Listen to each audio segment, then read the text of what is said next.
Pourquoi ne pas suivre aveuglément les souvenirs d'abus? Sache que les souvenirs que tu as stockés de ce qui s'est passé à ce moment-là ne sont pas et ne doivent pas être représentatifs de ce que tu es maintenant. Parce que te définir aujourd'hui par rapport à ce qui t'est arrivé dans le passé te limite à être la conclusion que tu as tirée à ce moment-là. Et là-dedans, il y a plein de trucs qui vont être faux. Parce que les souvenirs que tu as stockés, tu les as stockés dans un moment de peur. Dans un moment parfois même de surprise. Ou ah, j'ai oublié le terme. Mais à un moment, tu étais pétrifié. Voilà, à un moment où tu étais pétrifié. Et donc, tout ce que tu as stocké là-bas est biaisé par les émotions que tu sentais à ce moment-là.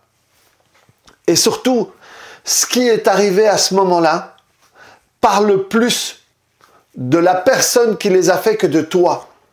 Ce qui t'est arrivé ne veut rien dire sur toi. Si tu t'es fait abuser, ça ne veut rien dire sur toi. Ça ne fait pas de toi une mauvaise personne, ça ne fait pas de toi une personne faible, ça ne fait pas de toi une personne quoi que ce soit. Cet événement parle plus du connard ou de la connasse qui t'a fait un truc comme ça que de toi.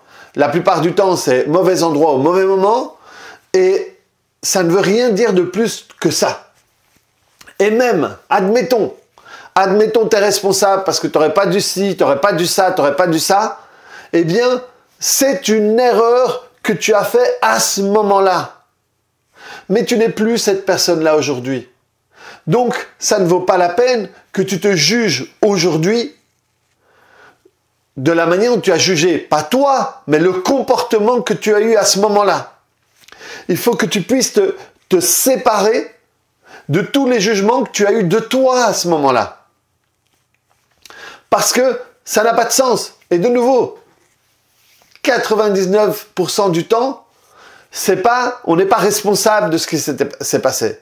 1%, on va dire les gens, oui, voilà, elle savait, elle était ci, elle était ça, mais ce ne sont que des tentatives de dédouanement de l'abus de quelqu'un d'autre.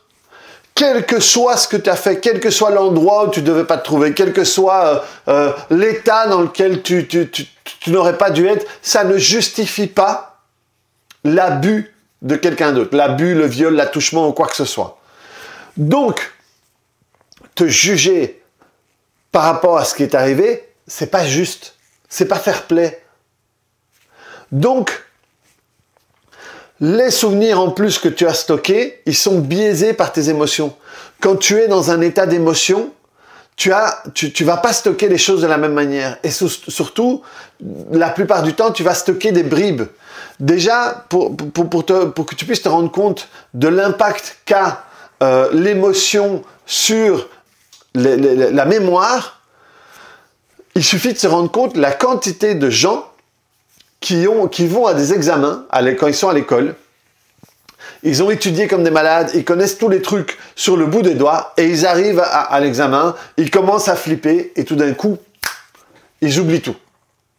Parce que le stress a un impact sur la mémoire. Donc le souvenir que tu as de ce moment-là est biaisé. Un souvenir, et je sais que c'est ce que tu as la sensation, un souvenir n'est pas une copie d'écran, n'est pas un cliché, n'est pas une photo de ce qui est arrivé. Tu vas encoder les choses. Et les choses, quand tu vas les encoder, ça va passer à travers tes filtres. Et dans les filtres, il y a les émotions, d'où la peur. Donc, ce qui t'est arrivé n'est pas, même si tu le crois et ça peut même te déranger ce que je vais dire, le souvenir que tu as n'est pas une copie d'écran de ce qui est arrivé. Donc, de nouveau, te juger sur quelque chose qui n'est pas complètement comme c'est arrivé, c'est pas juste. Et surtout, la manière dont tu vas te juger par rapport à une conclusion que tu as tirée sur toi dans cette situation-là.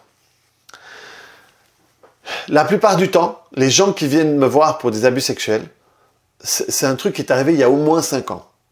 J'ai de temps en temps des gens qui sont des amis ou des membres de la famille, de gens qui ont déjà eu des séances ou qui sont élèves de chez moi, et du coup, ils viennent dans la semaine. Mais c'est très rare. La plupart des gens viennent 5, 10, 15, 20, 30, 40, 50 ans après. Et donc, même 1 an après, tu n'es pas la même personne que celle qui a vécu ça. Donc, te juger et te traiter par rapport à la conclusion que tu as tirée de cette personne-là à ce moment-là, c'est pas correct pour toi, c'est pas juste pour toi, parce que tu le veuilles ou non, tu as changé cet événement, t'as changé cet événement, t'as fait évoluer. Que ce soit dans le bon sens, que ce soit dans le mauvais sens, on s'en fout. Mais du coup, t'es plus la même. Donc, te juger par rapport à ça, c'est pas juste. Et tout ça, toute cette manière de te comporter avec toi, ne fait que te descendre vers le bas. Ça te tire vers le bas et pas vers le haut. Et ce que tu as besoin de faire aujourd'hui, c'est pouvoir trouver des outils et des conseils qui te permettent de sortir de là. De sortir, tu as besoin de ne plus être la personne qui a été abusée. La personne qui a été violée. Parce que ta vie, c'est plus que ça. Ta vie, c'est autre chose que ça. Et tu as le droit, quel que soit ce qui t'est arrivé, de pouvoir sortir de là. De pouvoir t'identifier à tous les autres souvenirs de ta vie. Ces souvenirs-là, que ça te soit arrivé 1 fois ou 10 fois, ça ne représente pas la majorité des souvenirs ou des événements que tu as vécus dans ta vie. Il y en a plein d'autres. Tu peux t'identifier par rapport à plein d'autres choses qui te sont arrivées. Tu peux même t'identifier par rapport à quelque chose que tu n'as pas vécu mais que tu as envie d'être. Tu as cette possibilité. Donc, libère-toi de ces événements. Travaille dessus. Fais la paix avec ces événements-là. Et ça ne veut pas dire faire la paix avec la personne qui t'a fait. Fais la paix avec toi là-dedans. Fais la paix avec la manière dont tu te juges, la manière dont tu te sens coupable, la manière dont tu te reproches des choses. Déjà faire la paix avec ça, ça va te permettre d'évoluer. Ça va te permettre de sortir de cette identité-là. Ça va te permettre de sortir de cette cellule dans laquelle tu te trouves depuis que ça t'est arrivé. Et contrairement à ce que tu peux croire, parce que je sais que c'est un truc qu'on croit régulièrement quand ça nous arrive, ça ne doit pas être compliqué. Ça ne doit pas se faire dans la souffrance. Je comprends que si tu ne sais pas comment ça se passe, c'est difficile, c'est dur. Parce que tu ne sais pas comment faire. Et en réalité, le mot difficile est un mot qui a été créé pour définir quelque chose qu'on n'a pas l'habitude de faire.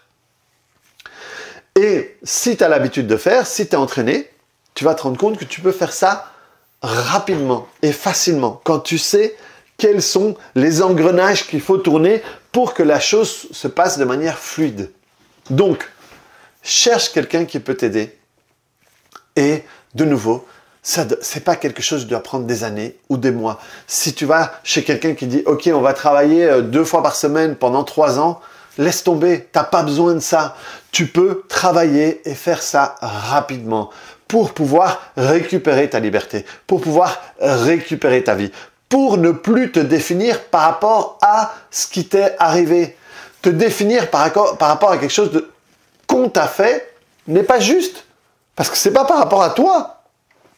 Même si tu t'es trompé, même si tu as cru que c'était le prince charmant, alors que c'était une crapule.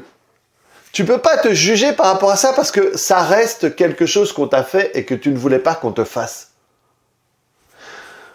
Libère-toi de ces jugements, libère-toi de ces souvenirs, ceux ou ces souvenirs, pour que tu puisses reprendre ta vie à toi, et ne plus faire honneur à ce qu'on t'a fait à ce moment-là, mais pour pouvoir faire honneur à ta vie.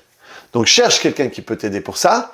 Si mes vidéos te parlent, si mon discours te parle, tu vas trouver un lien en description où on va pouvoir se rencontrer en appel visio et on va discuter pendant 20 minutes et je vais pouvoir t'expliquer ce que je peux faire pour toi par rapport à ton cas particulier et très rapidement te libérer de tout ça. Si mon projet t'intéresse, je m'engage de manière, et c'est garanti ou remboursé, à te sortir de la cellule dans laquelle tu te trouves en 1 mois, maximum. Et si je ne le fais pas, ou je te rembourse, ou on continue, si tu es motivé, à mes frais. Donc moi, je te propose le résultat. C'est pour te dire à quel point je suis sûr de moi et de la technique et de la stratégie que j'utilise. Mais surtout, ce que je veux, c'est te passer l'espoir qu'une autre vie est possible. Avec moi ou pas, je m'en fous, du moment que tu puisses te dire à un moment ou à un autre, ok, on peut peut-être vivre ça différemment. Et là, mon boulot sera fait. À très vite. Tu peux voir cette vidéo où je t'éclaircis encore d'autres points et tu vas en trouver d'autres sur ma chaîne qui peuvent peut-être t'aider à passer le pas vers une autre vie. À bientôt, salut.